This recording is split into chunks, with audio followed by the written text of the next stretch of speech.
Hey guys, it's Sam and today I have a Q&A for you.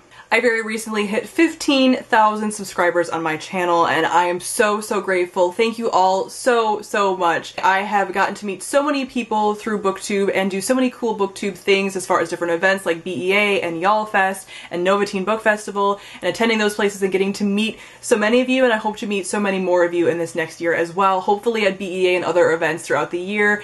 I am so grateful to all of you for the support that you've given me throughout the last year, especially these last couple of months with all of my health things that have been going on. The fact that you guys have stuck by me and have been very understanding and have been very supportive has been amazing. I am so grateful to all of you, and I consider all of you friends, and I love talking to you guys about books, and just you guys brighten my day on a regular basis, and I am so grateful to all of you, so thank you so much. In celebration, I asked on Instagram if you guys had any questions for me, so I'm going to try to keep these as brief as possible. Q&As tend to get very lengthy, so I'm going to try to be concise, but you guys know how I get.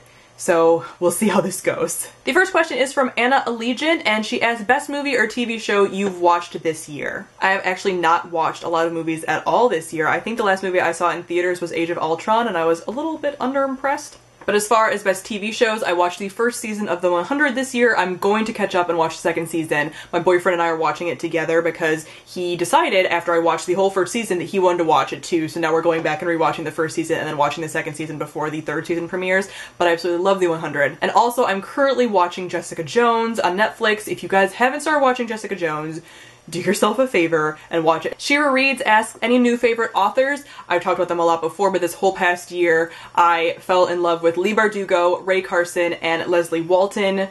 I will now read anything by any of them. Read by Amanda asks, book or series everyone hates but you love?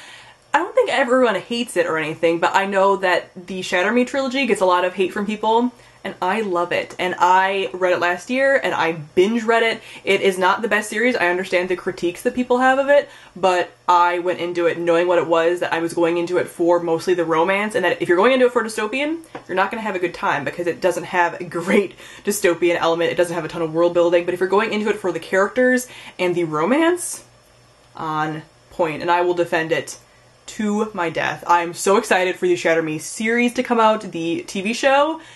I don't care what anyone says. I am so excited. I'm ready for it. You're gonna get the world building that we didn't get to get in the series probably within the show, and all this extra stuff going on. I am ready for the angst. I am ready for the gift sets. Nana Wintour has a couple of questions. The first one is, what are your favorite Christmas reads? I don't have any favorites that I read every year. I really want to start reading like A Christmas Carol or some Charles Dickens Christmas stories, but I haven't. But I really loved My True Love Gave to Me, the 12 Christmas stories from last year that was released. I loved this anthology. It was so cute. There are some really cute stories in here. I'll link my review from it from last year. Her other question was, do you have any Christmas traditions? Yes, although they aren't necessarily ones that we have to do every year because Gerald and I are trying to form, you know, like some of our own traditions and stuff. But typically speaking, we go home to my parents' house for Christmas. This year we didn't because of all my health stuff that's going on. They came here and it was wonderful and lovely and everyone was together and it was awesome. But typically speaking, we go home to see my family and we go and have a Christmas Eve dinner with some of my aunts who are amazing, and it's such a fun time. And then we have Christmas, like a small dinner with my parents and Gerald and I, and that's really awesome too, and we get to just like cook and hang out, and it's really great. And then in the morning we also usually eat cinnamon rolls, like the Pillsbury cinnamon rolls in the can, which are awesome. We didn't have them this year because a lot was like I said, a lot was going on, but they're so good, and I might actually go and buy some like soon because I need to have them. Box 5 Angel asks, is there any genre that you're going to read more of or even read for the first time in 2016 that you didn't in 2015? I don't think so. I tend to read pretty broadly, and I read a lot of different genres, and there's not a particular genre that I haven't read that I plan on picking up in 2016, but I do want to try to read more historical fiction as well as more science fiction. They also asked, what is your favorite offline bookstore? I don't actually have a local bookstore, so if I'm going to go anywhere book shopping, it's going to be Barnes & Noble. I do like Barnes & Noble. I don't go there very often because I have to drive a long ways and then pay full price when I can pay Amazon prices, so I typically don't do that, but I do love a good Barnes & Noble. And the last question was, if you wrote an autobiography, what book title would describe your life? At this point, I'd probably name it what I named my personal channel, and that is About That Life, because I have a tendency to say I'm either about that life or not about that life, and it just seems like it'd be a really good thing for an autobiography because that's just one of my, like, not catchphrases because I obviously didn't make it up, but it's something that I use all the time. If I don't like something, like, I'm not about that life, and if I am, I'm like, I'm all about that life. It's just what I do. Kini Get asks, what is your latest read? I'm currently reading Passenger by Alexander Bracken. I'm about 100 pages into it and really enjoying it. It's about like pirates and time travel and, you know, all things that I love. Miss Read-A-Lot has a few questions. She asks, what do you do for your job? I am a adoption social worker. She asks, have you always been a reader? Yes, I grew up in a reading household. When do you mainly do your reading? I do it throughout the day, but I would say it's mostly in the evenings. If I am editing or if I'm doing anything, I kind of take breaks with stuff. Like, I don't do things in large chunks. I take lots of little breaks with whatever I'm doing, so I will read in between different things. And her last question was, what made you want to become a booktuber? I wanted to be a part of the online community, but I didn't know how. Like, I just wanted to be a part of like an online group, and I saw a lot of blogs and stuff like that, like back in the day, and I'm just not a big typer as far as typing things out. I just don't feel like my emotions get conveyed properly when I'm typing something. But I started seeing booktube videos, and I was already a really avid watcher of the beauty community, but I didn't want to get into the beauty community because I think it's like really toxic and it's gotten like really bad lately. So I saw booktube videos and I was like, yes, these are my people. I can talk to people about books. I can actually convey my emotions better through video. This is perfect. So that's why I started. Felicia of Little Prairie Library asks, how long have you and Gerald been together? Gerald is my boyfriend and we have been together for 2.5 years. She also asks, if time and money were no object, what would be your dream vacation? Oh man, there's a lot of places I would love to go. Recently, I've really been into the idea of doing a trip around like Britain and like Scotland and everything. So a UK trip with like Ireland, Scotland, England, like that would be my jam. I'm Irish, so I want to like see Ireland, and then I have friends obviously over in the UK, and I also just want to see Scotland because I watch Outlander and like I need to be there. So I think that's my like biggest trip at this point, because I want to spend a lot of time there and I want to be there for like a month and also be able to go and visit like other parts of Europe, like Italy and stuff. So yeah, if I could take like a really like a summer and just go over there and live my life, that'd be perfect. Her last question was, which animal would best sum up your personality? I've always been really emotionally attached to tigers for some reason. I absolutely love them. Any big cats, really. I just really am emotionally attached to them, and I like that they have like a pack mentality, but that they also can be kind of loners, because that's how I am. Like, I have a small group of people that I'm very close to, but I'm not like necessarily somebody who has to have a ton of friends. I prefer the quality of friends and to have like a smaller group, and I can spend time by myself, and I can be, you know, ferocious if I need to be, but I can also just be like chill and laid back, and that's kind of how tigers are.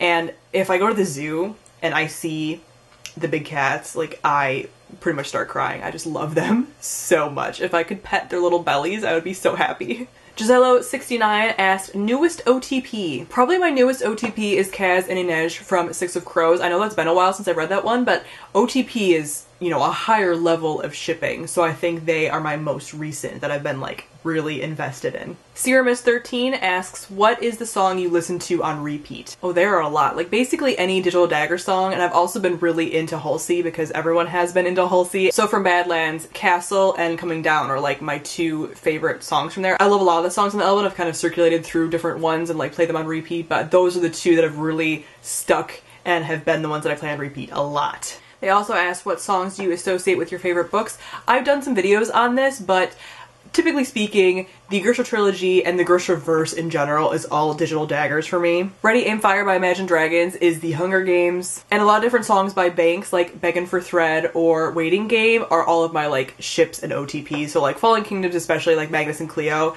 have been a lot of Banks lately. So those are the ones that I like most easily associate to different songs. Steffi Reads Books asks, favorite band? Whenever someone asks about my favorite band, I include bands and singers in this. So Halsey, Imagine Dragons, 21 Pilots, Panic at the Disco, Fall Out Boy, Marina and the Diamonds. Those are just a few. She also asks, female crush? All of them. Probably the ultimate female crush, and this is like everyone's female crush, is Natalie Dormer. Like, I mean, she is like the most perfect person ever as far as personality and looks and the faces she makes. Like, it's unreal. Jennifer Krentz asks, what are some books that everyone loves but you hate? The only one I can really think of that I hate is Beautiful Disaster by Jamie McGuire. That one has a huge fandom and I don't even understand. I actually went to a book event that Jamie McGuire was at, and there were girls walking around wearing Mrs. Travis or something shirts, and I got a little nauseated. Like, no. She also asked, what's your favorite novel that came out in 2015? Probably Six of Crows, I think, but also up there is Frozen Tides, The Heart of Betrayal, and The Winter's Crime. But they're all sequels. And Six of Crows is the, like, first in a series, so I feel like the other ones don't really count because I already have pre-existing love for them, for books that came out in other years, but yeah, Six of Crows is my everything. Chelsea Danielle 94 asks, what's your favorite Digital Daggers song? I think it's gonna have to be Still Here. That's the first one that I fell in love with. It's the one that I associate with the Grisha trilogy the most, and it's one that I listen to on repeat. I just love it. It's so haunting and so good. Her other question was, if you could only play video games or only read books, which would you choose? Probably only read books, which hurts me to say because the experience of playing a video game and the immersion in those worlds and just some of the stories that people are coming up with in video game platform is just amazing. But there's more books out there, I feel, than video games. There's more things to choose from. There's more things constantly coming out. Like, I don't always have a video game that I'm playing, but I always have a book that I'm reading. Read by Rania asks, what's your favorite book world? Does the Night Circus count as like its own world? Because I would live there. All the other worlds are really cool, but I wouldn't really like want to be there. Like the Night Circus is where I want to be at all times. Alien Tuarez asks, if you could choose 3 books or book series to save from a fire, which ones would they be? The Grisha trilogy is not allowed, is what she says in all caps. Well, of course I would choose the Grisha trilogy because, like, duh, so that's why she obviously didn't let me. I'm just not going to choose any of Lee Bardugo's books for right now. And I'm also not going to choose any currently ongoing series. I'm going to pick series that are already completed that I can pick up. So it kind of makes sense as far as like saving from a fire, right? So I would choose the Gracing Trilogy by Kristen Cashore, The Night Circus by Erin Morgenstern because it's my favorite book of all time, and the Anita Blake series by Laurel K. Hamilton because they hold a lot of nostalgia for me and I've reread all of those books multiple times, so I obviously have to grab those. Ashley L. Bishop asks, underrated books that you love? The Graceling Trilogy by Kristen Cashore doesn't get enough hype. It's awesome and I love every single book. It's a companion series and I love all the characters in every different companion novel. Also, the most underrated trilogy in my opinion is the Girl of Fire and Thorns trilogy by Ray Carson. I've talked about this a lot before. Go and read it if you haven't. Seriously, if I haven't convinced you by now, I'm not going to, but like, go read it please. The Darkest Part of Snow asks, if you could travel anywhere, where would you go? I mean, if I could travel anywhere, I just want to do like a world tour, right? Like I just want to go to all the places. I want to go to Australia and New Zealand and like Fiji and all these like Caribbean island places and a bunch of places in the United States because I really haven't traveled much in the United States because the United States is like huge. So it's really hard to like travel places. So I want to go to some more places in the United States and I want to go to Canada and I want to go to the UK like I talked about before. I want to go over to Europe and I just want to go to a lot of places. Like I want to go to all places. I want to go to Japan.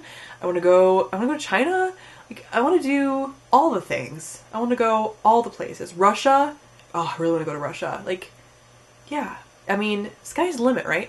And Rose2602 asks your biggest dream and your biggest fear. I honestly don't know what my biggest dream would be at this point. Like, I have a lot of, like, small dreams. I feel like the older I get, and I don't know if this is true of everybody, but that I don't have that, like, idealistic, this is my dream, this is my, like, one life goal. You know, like after college you kind of just discover that life is a series of like smaller goals and things that you're kind of trying to achieve, but that you're also okay like if you don't get there. For a lot of people, obviously some people have like their huge big dream and their like big thing that they're trying to do, but like I feel like a lot of us just kind of, it's not a complacency thing or that it's a bad thing, it's just you discover that just having one goal is overwhelming and just daunting and really hard to achieve. So I have a lot of small stuff. This might sound stupid to some people, but I really want to get a dog in the next year. I have wanted a puppy of my own for so long, and I just really feel like now is a good time. Once things get kind of like stable in my life, I really want to get a dog, so hopefully you guys will be seeing a dog within the next year. I also would really love to become a licensed therapist. It's something that I've been working on for a long time now, and I'm not sure if, again, that's going to be my end goal necessarily. Again, life has kind of like mixed things up a lot for me, so I might find something else is more of my passion, but I've always really wanted to do that, so that still is something that I kind of see as a dream in my head. I also want to do a lot of traveling, so like I said, I've talked about this, but I do want to travel, and I do want to see a lot of my like international friends and stuff. Like one of my biggest dreams is in the next like 3 years to meet Sarah Jane of the Book Life, who's one of my best booktube friends, and I like had a dream about it actually a couple nights ago. I had a dream that I like met her and it was like the weirdest, like coolest experience. Like she was just in a restaurant somewhere and I saw her in my dream and I was like, oh my god, you're here. And it was really cool. So like one of my dreams that my brain is even subconsciously thinking about is meeting Sarah Jane. As far as biggest fear, again, it's just kind of like, I think as someone with anxiety, it's just a loss of control in a lot of ways. So there's a lot of different things that I'm kind of like scared of, but I think it all really boils down to this like loss of control, being out of control of your life and stuff. But again, that's something that I've had to deal with a lot this last year. So is it my biggest fear anymore? I don't really know. Biggest fear still, like as far as like little fears, is like spiders. I hate them. I hate them so much. Her last question was 3 characters that you would legitimately date in real life. As you guys know, I enjoy a lot of trash characters, but generally speaking, I wouldn't want to date them, so this is kind of a hard question. I think it would be Gansey from the Raven Boys, Thorn from the Lunar Chronicles, and Agnieszka from Uprooted. Chanteladina asked, what are your favorite movies and TV shows? As far as movies, the 2005 Pride and Prejudice, Never Let Me Go, The Holiday, which is one of my favorite Christmas movies of all time. The Pirates of the Caribbean franchise is like forever, always one of my faves. Boondock Saints and Fight Club, and like every Disney movie made in the 90s pretty much. As far as TV shows, Buffy the Vampire Slayer, Dawson's Creek, The OC, Grey's Anatomy, Jessica Jones currently, and The 100. She also asked what made you decide to go into social work. It's actually something I kind of fell into. I originally was going to do psychology and just psychology, but I ended up double majoring in psychology and social work because why wouldn't I? I could double major and take a lot of the same classes and they would count for both, so it kind of made sense. And then I got out of school and it's a lot easier to get into social work than it is to get into psychology positions. Most psychology positions want you to have a master's or PhD, and I obviously didn't. So I kind of fell into social work, and I honestly fell into foster care because I was a person that I graduated college and I did not like kids. I still am not somebody that I would consider myself a kid person. I'm not. But I understand kids, and I grew to enjoy being around a lot of them. So foster care was something that I would have never in a million years said I would do, and it just kind of happened. So that's kind of how like jobs go sometimes. Like everyone has this idea that you're going to have this job that you want and that's your dream job, and it's not really how it works for everybody. She asked, do I have any siblings? I do not. I'm an only child. She asked, have you ever considered living abroad? Yes, I almost studied abroad in Australia when I was in college, and I didn't, and I still regret it. But again, my college experience overall, as far as like social stuff, was pretty good, and I have a lot of really great friends that I made in college. Not people that went to my college, but friends that I made while I was in college. It's a different distinction I wanted to make there. But yeah, I would love to live abroad. I think about it a lot, especially with our current presidential election happening. It just makes me so scared for everything. So I would love to go somewhere else.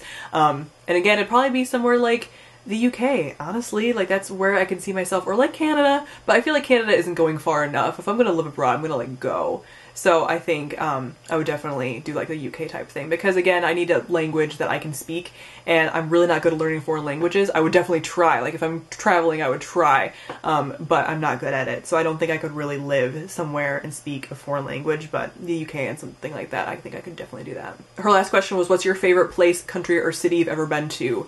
Rome. I went to Rome when I was a teenager. We did a European trip when I was a teenager. It was like a 2-week trip that I paid for, and I didn't get a car for a long time because I saved up the money for that. But Rome is the quintessential everything to me. The fact that there's a mix of like modern culture with like ancient culture, and those things colliding in one giant city with so much history, it blows my mind. I was only there for 3 days, and it wasn't enough, and I would love to go back, and especially as an adult now, because it's been almost 10 years since I've been there, so I would love to go back.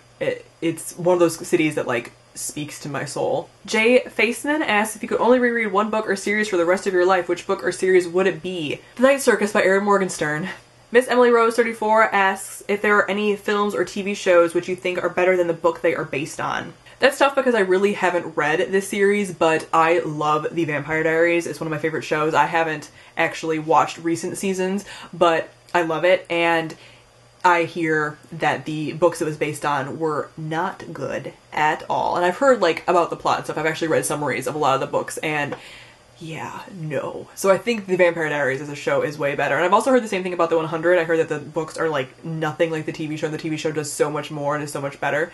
So yeah, but I don't know of any movies or anything that I think are better. I think for the most part movies tend to not get it quite right. Although I think the Lord of the Rings movies do a really, really good job in it, so it's kind of even there. Theo Potterhead asks, what are your top 5 morally gray characters and or villains? I feel like these answers you guys like know already because I'm so typical. The Darkling from the Grisha trilogy, Magnus de Mora from the Fallen Kingdom series, Warner from Shatter Me, Kestrel from the Winter's Curse, and Katza from Graceling. And Nicole Reeds asked the last set of questions. She asked, have you ever caught a butterfly? I think that I have, but it's been a very long time. But I think I have. What's your favorite Disney movie? Okay, I can't even pick one, but I think it's well, I don't know how many. I'm just going to rattle off the ones that are my favorites, and then that's a tie. I'm going to say it's a 5-way tie, I think, but I'm not sure. Brave, Tangled, Beauty and the Beast, Aladdin. So it's 4. Those are my top 4 Disney movies. I love them all so much. Do you keep a journal of any kind? I do not. I have always tried to, and I never have been able to. And again, this whole bullet journaling thing people are talking about, that makes me kind of interested because I love making lists. So we'll see if I can get into that whole journaling thing, but I do not keep a journal. I kind of consider my booktube my journal at this point. Like, I do talk about my life enough that I could go back and be like, oh, this is what was happening in my life. So I am going to do a personal channel, as I've mentioned before, and that will be kind of also like a little journal, I think. But I've never been able to just write stuff down. I'm really bad at like writing and conveying like my emotions through words in a lot of ways. Like, I feel like I am. If I reread like journal entries, I'm like, that doesn't capture it the way that like video form obviously would. Alright guys, that is it for my Q&A. Thank you all to everybody who asked me questions, and thank you all again for all of the support and all of the love. I love you all so much, and I'm excited for more bookish discussions in the new year. So thank you all for watching, and I'll see all of you guys soon. Bye!